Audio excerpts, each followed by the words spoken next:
अस्सलामुअलैकुम। आज मैं आपको जो कहानी सुनाने जा रहा हूँ इसका नाम है लुकमान की हिकमत। ये कहानी ईरान के मशहूर शायर जलालुद्दीन मोहम्मद रूमी ने लिखी थी। आपको मौलाना रूमी भी कहते हैं। मौलाना रूमी फ़ारसी के शायर थे। आपने तमाम कहानियाँ फ़ारसी ज़ुबान में लिखी थी। मैं आपको इसका तर्जुमा सुनाऊंगा। आपकी तमाम कहानियाँ बड़ी सबक आमोज़ हैं।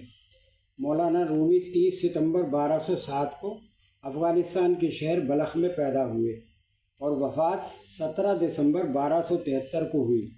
आपको तुर्किया के शहर कोनिया में दफन किया गया था। ये भी बताता चलूँ कि हज़रत लुकमान बहुत बड़े बुज़ुर्ग थे जिनका ज़िक्र कुरान में भी आता है। हज़रत लुकमान पहले किसी अमीर के ग़ुलाम थे और बहुत बदसूरत और बदशक्ल थे। अमीर के दूसरे ग़ुलाम लुकमान का खूब मजाक उड़ाया करते थे। वो अपने हिस्से का काम भी उन पर लाद देते थे और अमीर से उनकी शिकायतें भी करते रहते थे। आपका रंग बिल्कुल काला स्याह था, लेकिन थे बड़े दाना और अक्लमंद। इस अमीर के फलों के कई बाग थे। जब फल पक जाते तो लुकमान भी दूसरे ग़ुलामों के साथ फल तोड़ने जाया करते। बाज़ औक़ात दूसरे ग़ुलाम कुछ फल खुद ही हड़प कर जाते। एक मर्तबा अमीर ने फलों का शुमार किया तो प्यास से बहुत कम निकले। ग़ुलामों से पूछा तो उन्होंने लुकमान का नाम लगा दिया कि ये ग़ुलाम हमेशा चोरी छुपे फल खा जाता है। अमीर ने ये बात सुनी तो लुकमान को तलब किया और उसको खूब डांट पिलाई। आखिर लुकमान ने कहा, ए मेरे आका, ये झूठ बोलते हैं। मैंने आज तक अमानत में ख़यानत नहीं की।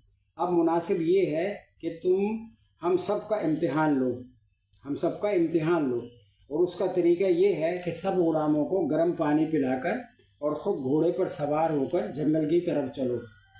ग़ुलामों को हुक्म दे कि घोड़े के साथ साथ दौड़ें। खुदा ने चाहा तो सब भेद खुल जाएगा कि मैं सच कहता हूँ या झूठ। अमीर को लुकमान की ये बात पसंद आई। उसने सब ग़ुलामों को ज़बरदस्ती गर्म पानी पिलाया। लुकमान ने भी पिया। फिर अमीर ने अपना घोड़ा दौड़ाया। इस दौड़ धूप का नतीजा ये निकला कि ग़ुलाम थक हार कर लंबे लंबे लेट गए। उनका जी मतलाया और सब ने कह कर दी। जो खाया पिया था सब निकल आया। लुकमान ने जो कह की वो बिल्कुल साफ थी, उसमें फल का एक भी ज़र्रा नहीं था।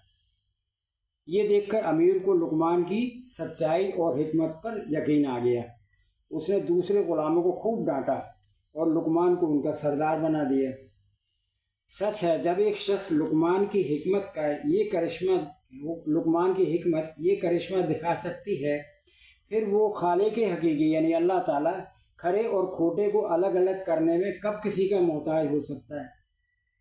ठीक है, उम्मीद है ये कहानी पसंद आई होगी ये, और इसका आप लोग इसका रिस्पॉन्स करें फिर, ताकि अगली कहानी मैं शुरू करूँ। शुक्रिया।